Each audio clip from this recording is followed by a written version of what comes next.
My stepdaughter refused to attend our wedding, yet years later she appears demanding I give up the family home. A shocking revelation ensues. I, 45 female, have been married to my husband Michael, 50 male, for the last 10 years. We were both in our early 30s when we first crossed paths at a local art gallery. Both of us were admiring the same painting and struck up a conversation. It was like an instant connection, you know? He asked me out on a date, and as we started to know more about each other, it felt like I had known him forever. I am the oldest of 3 children. In my family, money was always tight for us, but manageable. We could afford to go for fast food only if it was our birthday. My dad taught us very early on to work hard for what we wanted to achieve in our lives. I studied hard and put myself through college. I did a few modeling gigs on the side, so by the time I graduated college, I had no debt. I had worked my way through the company and was currently working as a junior associate. Michael, on the other hand, had a completely opposite background. His family was financially better off than ours. His dad had a good job with a high salary and Social Security, so they never had to stress about money. Michael's parents could afford to cover all his college expenses. Thanks to his dad's influential position at his company, Michael got an internship there. From there, he worked hard to build his own path in the company through dedication and effort. Although Michael and I came from 2 different worlds, we share the same passions for art and music. This is what made us fall in love with each other. Michael had a 17-year-old daughter from his previous marriage. His daughter, Candace, never really liked me from the beginning. She never seemed to warm up to me and often refused to engage with me whenever we met. It felt like she somehow held me responsible for her parents not being together. Even though I met Michael long after his divorce was completed with his ex-wife, I understood her feelings and tried to give her the space she needed to come to terms with our relationship. Just for context, Michael and his ex-wife, Amelia, were married for only 3 years. They were college sweethearts, so they decided to get married, but when they did, everything changed for the worse. She was a stay-at-home mother, while Michael worked hard to bring in the money. One day, Michael returned home from a work trip earlier than planned, only to discover her in bed with his best friend, Tom. This was an incredibly difficult time for Michael, as he lost the 2 most important people in his life on the same day. The betrayal by Amelia had left him shattered.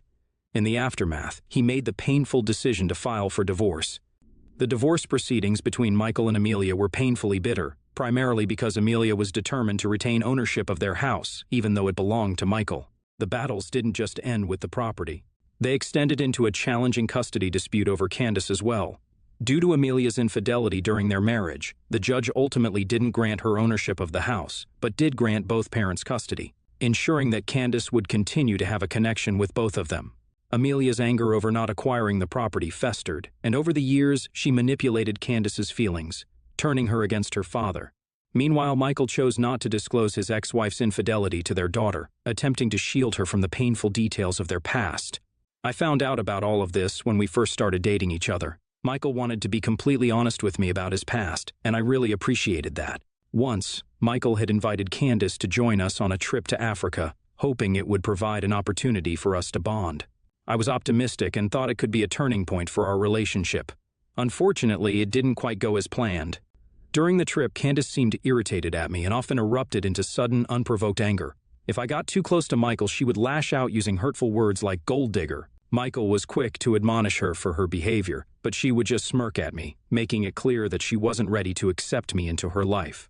I knew the situation with his ex-wife and daughter was complicated, but our love for each other was strong, and I was willing to navigate these challenges with him. After a whirlwind romance, we got married. It was a small, intimate ceremony with just our closest friends and family. We were excited about the life we were going to build together. Amelia and Candace never attended our wedding despite our invitation. Our marriage was going great initially. We traveled the world while we both continued with our jobs. I was deeply passionate about my career, and I had no intention of giving it up. Meanwhile, Amelia was living together with Tom after their divorce. Candace had her own apartment thanks to Michael's financial support, and she was working as a social media executive in a reputed company. 3 years into our marriage, we were overjoyed to welcome our son. However, the pregnancy had been tough on me, and it was made even harder whenever Candace came to visit. She would make cruel, unsolicited comments about my weight and appearance. Whenever Michael wasn't around us, she would remark how he would leave me eventually now that I am a fat cow. This deeply troubled me, and after I shared my concerns with Michael, he decided that Candace would no longer visit our home. They began meeting at cafes instead to avoid any further distress for me.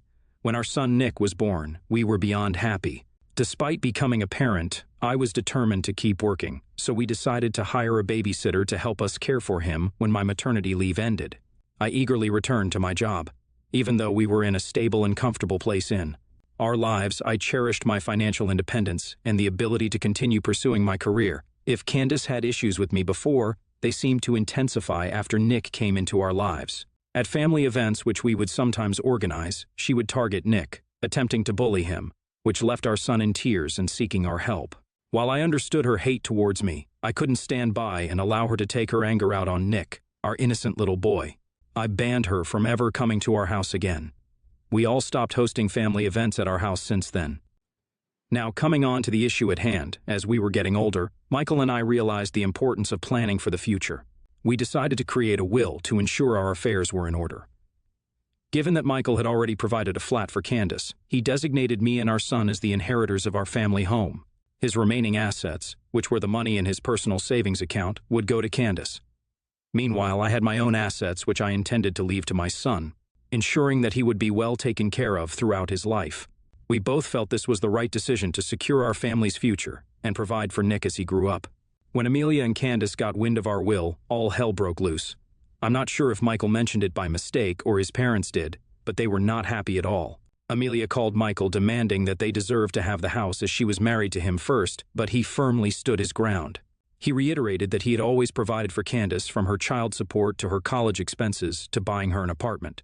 He told her that he would ensure that Candace is secured in the future, but he was going to leave the property to our son. This seemed to anger her even further, and Amelia sent me a long text message where she called me every name in the book. I showed Michael the message, who asked me not to engage with her further and block her immediately. The following day, Candace showed up at our doorstep, clearly upset. I knew she was here to talk about the will with us. I didn't want her to create a scene in front of our son, so I quickly arranged for my parents to pick him up. We, just the three of us, were left. Candace made her intentions known. She insisted that my son and I should give up the property because, as the firstborn of Michael, she believed she deserved the house. Despite feeling irritated, I remained silent and looked to Michael to handle the situation. He explained to Candace that he had always provided her with everything needed in life. He assured her that he would be leaving her his savings, and that he also had a commitment to secure my and our son's future.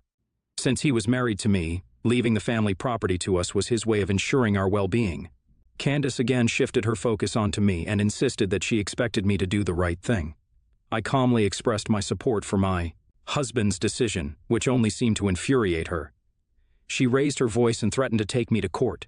At this point, I didn't want to escalate the situation any further, and I requested that she leave us alone. As anticipated, in a few weeks I received a legal notice informing me that both Candace and Amelia were taking me to court over the property. Their accusations included the claim that I married Michael for his money and had manipulated him into taking away their family property. Michael and I consulted our lawyer, and we were assured that Candace and Amelia didn't have strong legal grounds to support their claims. However, despite the legal advice, I couldn't shake my worries, particularly because I didn't want our son to experience the drama surrounding this family dispute. As the court date approached, the tension in our household grew. In court, Amelia's lawyer was relentless in their efforts to assert that Michael needed to prioritize his first child, Candace, above all else. Their argument centered on pushing for a full-blown trial to determine the property's ownership. Since we lived in Colorado, the legal system required us to go through a jury trial, which only added to the complexity of the situation. The looming court trial had both Michael and me on edge, especially since Amelia's lawyer was resorting to some dirty tactics, digging up our past to make their case in court. Our own lawyer was doing his best, but the situation was undeniably stressful. During this time, out of the blue, we received an unexpected call from Tom, who insisted on meeting us at home. Since the painful discovery of Tom's involvement with Amelia, Michael had cut off all ties with his once best friend and didn't want to meet him. I convinced him to hear Tom out just in case it would help us resolve this dispute sooner. When Tom came over to our house, we were half expecting it to be another one of the opposing lawyer's ploys to undermine our case. However, to our surprise, Tom was here with a different intention, to talk. He revealed that he was here to make a confession about something that would be incredibly difficult for Michael to hear. Michael sat motionless as Tom revealed that Amelia had been seeing him behind Michael's back for a very long time, and they had been involved romantically even before Amelia became pregnant. I held my breath as Tom continued, disclosing a bombshell that none of us had expected. Apparently, when Amelia got pregnant, she confided in him that she believed the child was actually his. However, because Michael was financially more stable, She had chosen to keep the truth hidden and remained in the marriage. Tom had pleaded with her to reveal the real father to Michael, but she had consistently refused to do so. I couldn't believe how Amelia could manage to keep this a secret for so long, and the audacity she had for fighting over the property while keeping this monumental secret from Michael. It was mind-boggling how she had managed to maintain this charade for so many years, all the while causing such turmoil within our family.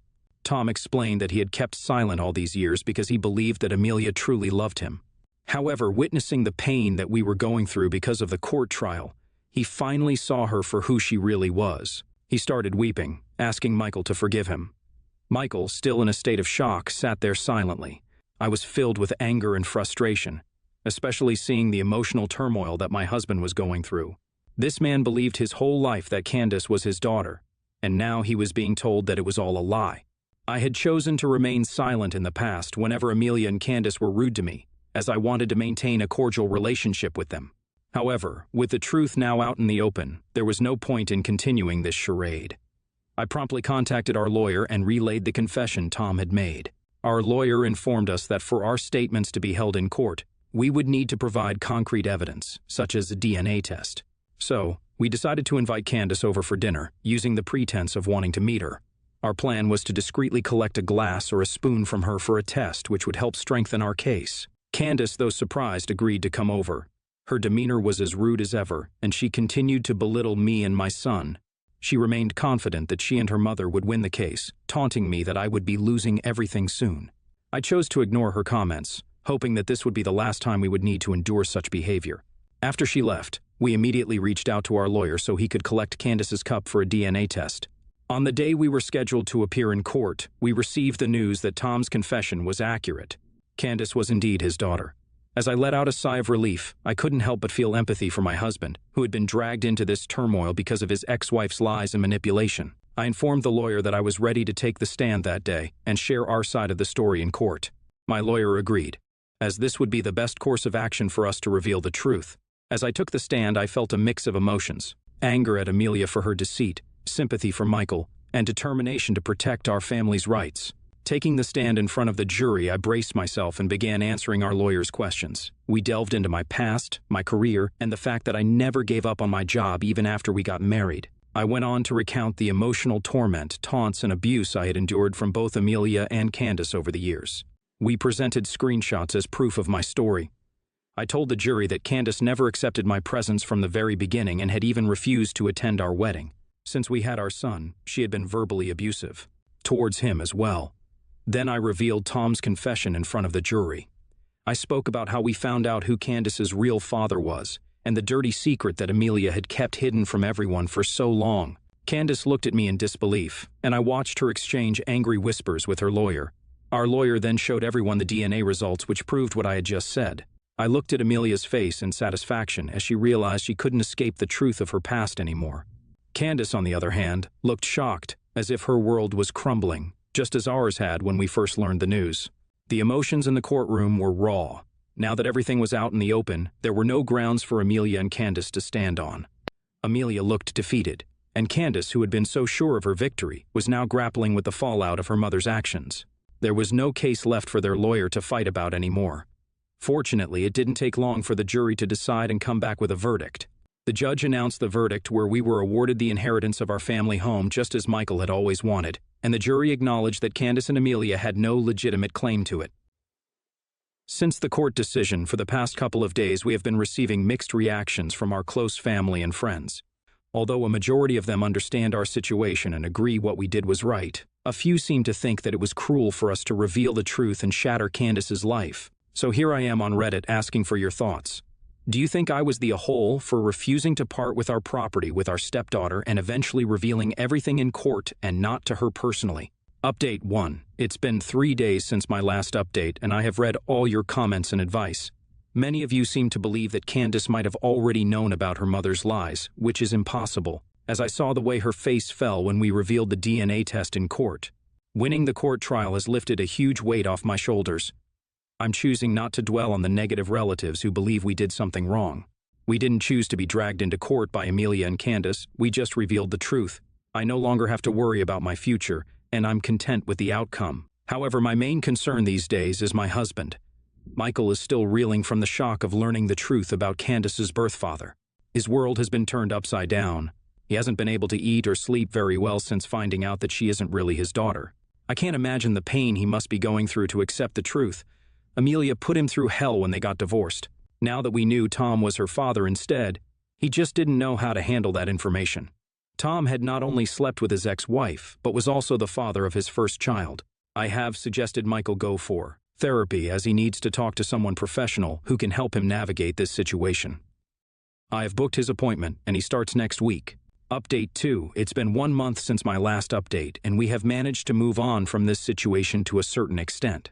As I mentioned before, my husband has been going to therapy regularly. I can see him getting better, but it's going to take time for him to fully recover. Unexpectedly, last week, Candace reached out to us.